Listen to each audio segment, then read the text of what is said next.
आज कुरान की हम एक आयत की व्याख्या करने जा रहे हैं। ये आयत जो है बकर का 34वां आयत है। जब अल्लाह थे, आदम थे और फरिश्ते थे, तो फरिश्तों से अल्लाह ने कहा कि आदम की सजदा करो। सारे फरिश्ते सजदा किए, लेकिन इब्लीस ने नहीं माना। वह सजदा करने से इनकार कर दिया और वह काफिर हो गया। यह प्रसंग जो है उस समय का है जब केवल अल्लाह थे, आदम थे और फरिश्ते थे। तो ये बात हमको ये संदेश देता है कि आदम हमारे पूर्वज हैं, हमें अपने पूर्वज की सजदा करना चाहिए।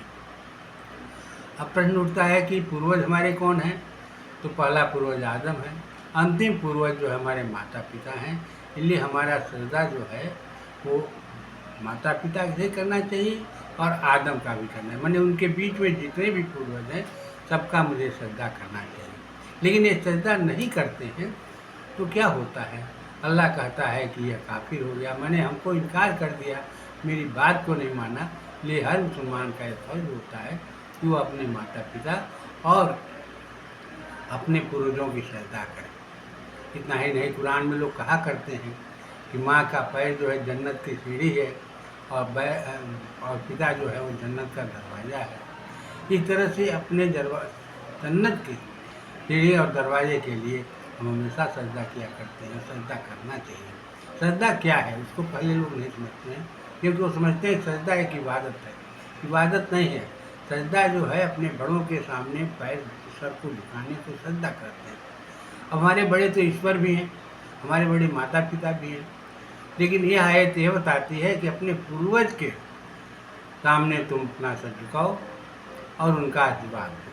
अब अंतर ये आता है कि मुसलमान कहता है कि हम अल्लाह के सिवा किसी की इबादत नहीं करें। बात सही है, इबादत करने की बात नहीं कही गई है पूरी, इसमें सजदा करने की बात की गई है। सजदा में कोई दिशा नहीं होता, इबादत में दिशा होता है कि हम काबा की तरफ मुँह करके तभी इबादत कर सकते हैं।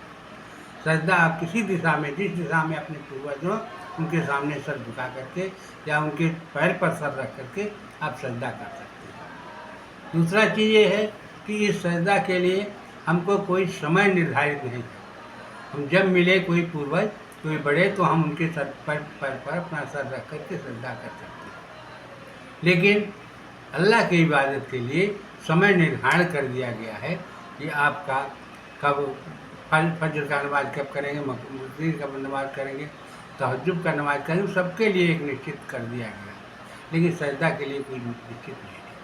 सजदा करने के लिए आपको वजू नहीं करना है, हाथ पैर नहीं धोना है और हाथ पैर धो करके जाइए अपने पूर्वज के सामने सर झुका करके उनके पैर पर सजदा की, यह नहीं है।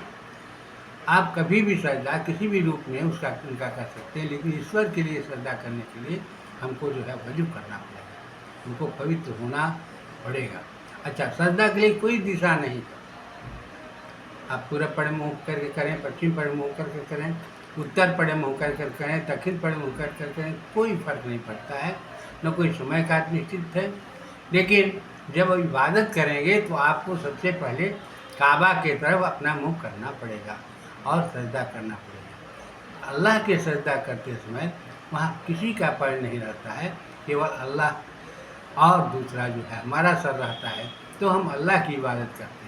लेकिन जब अपने बड़े के पूर्वजों का पैर हो और उस पर हम सजदा करते हैं तो वो हमारे पूर्वजों का सजदा है।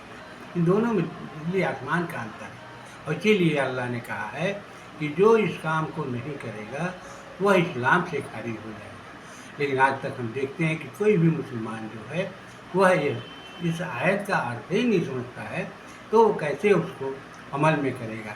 इसलिए हमको सब इस्लाम के सारे उलमाओं से निवेदन है कि अपने सारे जो कुरान की एक एक आयतें हैं उन आयतों को समझाएं और अच्छी तरह से समझाएं, क्योंकि कुरान की एक भी आयत गलत नहीं है। गलत क्या है अब आपको मैं बता दे रहा हूँ कि जो आदमी कुरान की आयतों का सही अर्थ नहीं लगाता है वो आतंकवादी है। यदि कुरान की आयतों का सही अर्थ लगाते हैं तो आतंकवाद का कोई जगह ही नहीं है।